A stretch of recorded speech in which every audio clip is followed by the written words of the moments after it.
Siamo solo una manciata di iscritti da quota 500. Allora, io vorrei ringraziare tutti quelli che si sono iscritti fino adesso.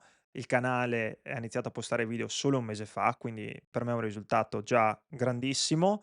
Vi invito a lasciare un mi piace e soprattutto a lasciare un commento, perché quando, non so se voi avete visto i primi video, ma questo canale è nato perché io vivo negli Stati Uniti e non avendo l'opportunità di confrontarmi sul calcio con più di un paio di persone, ci tengo veramente a sapere la vostra opinione e a condividere con voi i miei pensieri.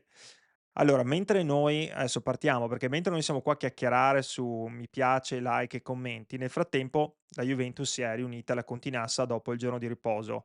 Giorno di riposo che arriva è arrivato il lunedì, quindi il giorno dopo la sconfitta per 4-0 contro l'Atalanta, e ad oggi le prime immagini sono quelle di una squadra riunita in cerchio intorno a Thiago Motta, e io spero veramente che Thiago Motta stia condividendo col gruppo un po' del suo disappunto, ma anche che stia dando una strada maestra da seguire per le prossime 10 partite, perché arrivare in Champions League penso che sia, mandatorio.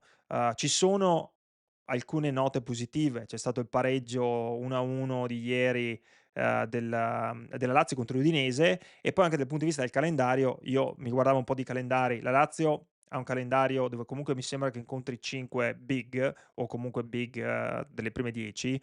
Mi sembra che abbia Inter, Juventus, Roma, Bologna e forse anche la Fiorentina. La Roma non la ripeto neanche perché la Roma ha un calendario veramente horror, quindi la Roma sicuramente in rampa di lancio con un Ranieri al quale spero facciano una statua, a Trigoria, ma veramente un calendario pazzesco, penso che abbia 7, 8 partite, tutte con le prime 8 della classe, quindi molto difficile. Poi c'è anche Bologna sta venendo su abbastanza bene, quindi bisognerà dare un occhio, però quantomeno il pareggio della Lazio ci fa respirare un secondo.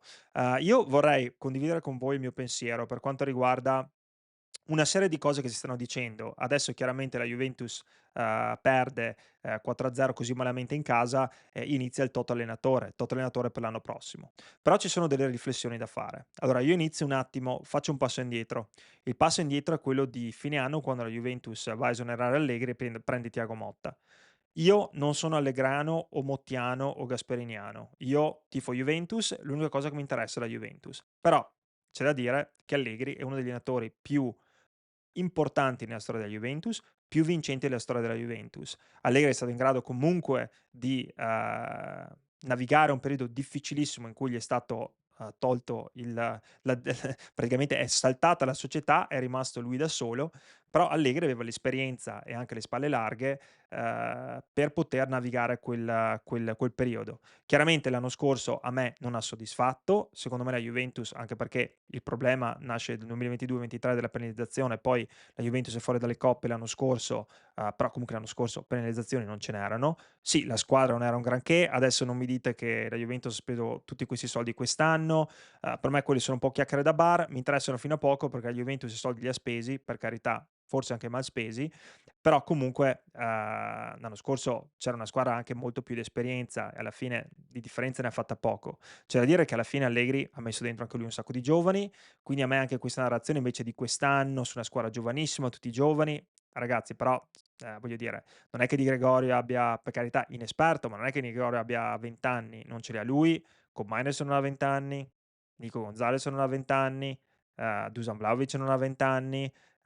Sì, ci sono giocatori giovani che han giocato tanto. Il Diz ha giocato quasi tutte le partite, con Sessao quando non è stato infortunato le ha giocate, mi sembra che anche lui sia sui 22 anni, quindi comunque ce ne sono di giovani, abbiamo avuto Savona, però voglio dire Gatti non c'ha 20 anni, cioè è un po', si parla di età media, ma conta, abbastanza relativamente secondo me. È chiaro che è un aspetto da valutare, però non si può giustificare certe situazioni perché si è una squadra giovane. Queste sono state scelte prese dalla società, quindi bisogna parlare di quello. Allora, vi dico la mia. Partiamo da Motta.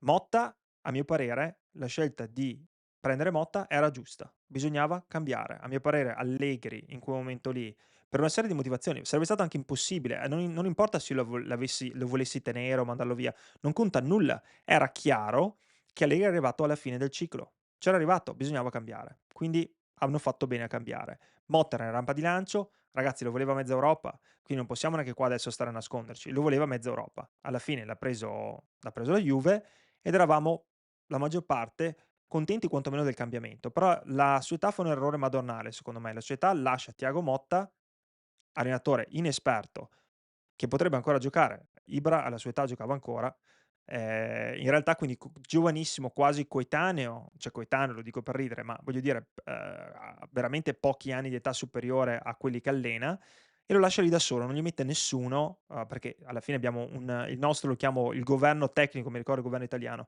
governo tecnico, perché alla fine son tutti commercialisti e fanno un lavoro diverso, quindi non gli mette nessuno come uomo di campo. Giuntoli si prende in mano praticamente tutto, però non mette un qualcuno che sia lì a supportare Motta. Perché dico supportare Motta? Perché penso che Motta ha bisogno di aiuto a fare la formazione? A volte sì, anche, però lo dico per altri motivi. Lo dico per il fatto che, ehm, quest'anno il tifoso si sente completamente distante dalla società Juventus perché la società Juventus ha creato questa distanza. Se Motta fosse stato affiancato da uno di esperienza, uomo di campo, uomo Juventus, qualcuno che respira e proprio che ha credibilità dalla Juventus, e questa persona non ogni settimana, ma in quelle 4, 5, 4 situazioni ad oggi, sconfitta Empoli, fuori dalla Champions, 15 pareggi di fila, quello che sono, fosse andata davanti ai microfoni a dire: "Ragazzi, voglio chiarire, la Juventus quest'estate ha fatto un investimento su Thiago Motta perché è un allenatore emergente, giovane, e noi ci crediamo e vogliamo aprire un ciclo nuovo da non confondere con un ciclo di vittorie, e poi ci arrivo, al momento. Ciclo perché dobbiamo risanare il bilancio, dobbiamo rigiovanire la squadra, dobbiamo sicuramente perché il fair play è lì, quindi va fatto, però delle cose vogliono, delle cose devono. Però un qualcuno che dice le seguenti cose, dice: "Sappiamo perfettamente che quest'anno non potremo ambire alla vittoria dello scudetto. L'obiettivo è comunque arrivare in Champions League per un discorso economico e andare il più lontano possibile in Coppa Italia e in Champions." Va bene? Se qualcuno l'avesse detto e l'avesse ripetuto, il tifoso Juventus probabilmente si sarebbe rimasto deluso, però avrebbe capito meglio la situazione e avrebbe anche capito che quantomeno la rotta è chiara alla dirigenza Juventus. E magari la rotta lo è alla dirigenza Juventus, però la dirigenza Juventus ha a che fare con noi tifosi. Cioè, io e te siamo quelli che io no, sono in America, però uno va allo stadio, paga il biglietto, uno se la vede dall'estero, pay per view. Cioè, voglio dire, noi siamo quelli che comunque si comprano la maglietta, cioè noi siamo quelli che fanno che comprano il merchandising, quindi cioè noi siamo anche noi la Juve, cioè non è solo la società, se noi non la guardiamo la Juve, cioè cos'è? Allora, questo problema di comunicazione è stato un problema enorme, che ha creato questa separazione incredibile tra la squadra e noi, tra la società e noi. E questo è stato un problema creato dalla società, che a questo punto si deve assumere delle responsabilità. Però bisogna andare anche un po' oltre. Allegri l'anno scorso ha fatto un campionato al di sotto delle aspettative. A me della Coppa Italia sinceramente conta in maniera molto relativa, è chiaro che è meglio vincere quello che non vincere niente, però l'anno scorso la Juventus ha fatto un girone d'andata dove, parliamoci chiaro, ha avuto anche un bel po' di fortuna, ha vinto un sacco di partite un po' per rotto della cuffia, secondo me Allegri era già abbastanza, insomma poveretto, si era ciucciato un anno abbastanza difficile alla Juventus con tutti i casini, quindi secondo me era un po' scoppiato, però poi non è che il mercato era blindato, quindi non gli ha comprato nessuno, gli unici che gli han comprato non so neanche se fossero calciatori di calcio, poveretto. Però comunque, nel senso, lui non ha fatto bene. Il girone di ritorno è uno dei peggiori nella storia della Juventus e lui non ha fatto bene, fine. Quindi lui andava cambiato, ma ci sta. Ma non è che questo va a cambiare ciò che è Allegri. Allegri rimarrà, spero che ci siano più foto di lui nel museo della Juventus e deve rimanere lì e non sarà mai dimenticato, ma non va neanche a cambiare quanto ha fatto per noi. Purtroppo è andata così, bisogna andare avanti. Abbiamo preso Motta. Però ad oggi, okay, si parla di traghettatori. Traghettatori. Io nei traghettatori non ci credo.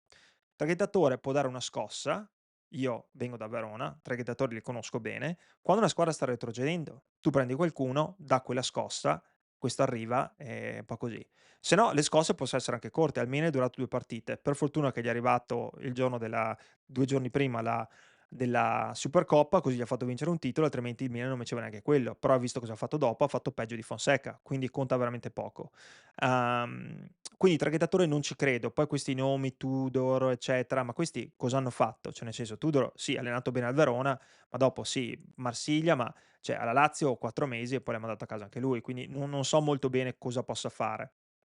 Poi pensare di cambiare quest'estate, alla fine sì, chi prendi? Gasperini se va via dall'Atalanta? Ci va, non ci va? Non lo so, però Gasperini ha faticato anche lui all'Inter, in un posto dove comunque deve rendere conto, perché l'Atalanta fa il padre padrone, ma poi quando vai alla Juventus o all'Inter o al Milan non lo fai più, quindi diventa problematico. Chi prendi? Zidane? Zidane non allena dal 2021, cioè secondo me non è neanche un'idea fattibile. Vai a prendere De Zerbi. De Zerbi credo che prenderlo dopo uno come Motta è praticamente impossibile perché, beh, cosa cioè, la gente va in strada con i forconi se gli prendi un allenatore di quella tipologia lì dopo Motta. Quindi la gente vuole, quelli che non puoi prendere o che comunque adesso fanno un altro mestiere come Klopp che lavora per la federazione tedesca. Cioè la gente vuole quelli di nomi da Juventus, capito? Quindi io non lo so. Poi c'arrivo e adesso ve lo concludo, ma arrivo al punto. Allora, cambiare Thiago Motta a fine stagione, io non so cosa risolva, perché bisogna andare a monte. La Juventus è 5 anni che non vince nulla. Dimenticatevi il mercato. A livello nazionale, la Juventus ha sempre avuto una squadra che se la doveva giocare per i primi 4 posti, fine. Non voglio sentire nient'altro. Anche l'anno scorso quella di Allegri. Per i primi 4 posti se la doveva giocare anche l'anno scorso quella di Allegri. Voi mi dite: "È arrivata quarta, è andata in Champions", ci credo, ma la Juventus l'anno scorso arriva quarta perché ha fatto un girone d'andata di quelli spettacolari, altrimenti quarta non ci arrivava. Voglio dire, avrebbe dovuto lottare fino alla fine quantomeno per le prime 3 posizioni. Non l'ha fatto, non lo fa mai. Da gennaio a febbraio ormai il campionato è già andato via. Allora, la Juventus deve a fine anno capire che non si può continuare a cambiare. Non possiamo continuare a prendere e buttare e gettare le ortiche, perché gettiamo le ortiche annate, annate intere. Cioè, se l'investimento su Thiago Motta è stato fatto, la società deve essere forte, anche perché ha fatto investimenti forti. E mi chiedo com'è possibile che con Miners, miglior centrocampista della Serie A, arriva alla Juve inguardabile. Douglas Luiz, miglior centrocampista della Premier, arriva alla Juve, inguardabile. Dusan Vlahovic, capocannoniere della Serie A, arriva alla Juve, si segna per carità, però quest'anno, cioè fino a quando è arrivato Colomani, a parte i rigori, cosa aveva fatto? 4 gol su azione, 3 gol su azione? Ma non è mai stato quello che doveva essere. Quindi voglio dire, non si può continuare alla Juventus, prendere, accartocciare e gettare e guardare avanti. A un certo punto, se la società ci crede, che noi, io e te, non lo sappiamo, io e te speculiamo da tifosi che guardano le partite e ci sta, cioè siamo qua per divertirci, mi va anche bene, ma ti assicuro e vi assicuro che un'azienda che fattura quanto la Juventus non stanno lì a speculare, le idee ce le hanno abbastanza chiare, soprattutto su cosa fare per il futuro. Il problema è che lo devo dire a noi, però bisogna stare attenti perché la Juventus si dovrà ridimensionare purtroppo, perché per ricostruire possono volerci anni, anche anni di fallimenti. Anni di fallimenti. La Juventus non è più la squadra di 10 anni fa, non lo è più. Il mondo è cambiato, l'economia è cambiata, il fair play finanziario è arrivato e i giocatori, l'età dei giocatori, la mentalità dei giocatori è cambiata. La maglia conta probabilmente per me e te, per tanti altri non so quanto conti. Allora bisognerà avere pazienza, senza la pazienza non si arriverà da nessuna parte. Potrebbe durare del tempo, però la Juventus deve partire da qualche parte, dovrà iniziare. Senza cioè, se la Juventus arriva quarta, secondo me, e io lo so, magari adesso tutti si tolgono dal canale, ma forse dovrebbe anche rimanere con Thiago Motta, a patto che ci sia un Thiago Motta disposto a cambiare. Cioè, l'anno prossimo, se Motta rimane, il modulo deve cambiare. Cioè, 'sto modulo con cui si è fossilizzato deve cambiare perché per la Juventus non funziona.